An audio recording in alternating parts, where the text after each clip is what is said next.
Ini dia senapan rakitan yang dimodifikasi oleh Teguh Mulyadi Effendi. Barang ini berawal dari senapan Benjamin biasa yang menggunakan pompa manual, tetapi sudah dimodifikasi menjadi senapan PCP. Nanti coba sama-sama kita perhatikan bagaimana senapan ini bekerja. Mudah-mudahan senapan ini tidak mengecewakan kita semua.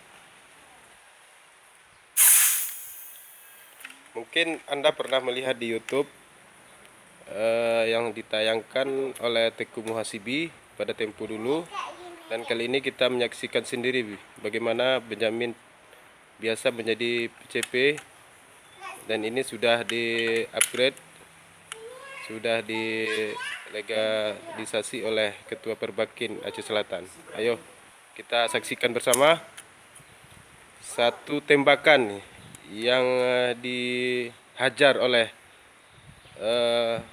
modifikator kita dari Teguh Mulyadi Effendi.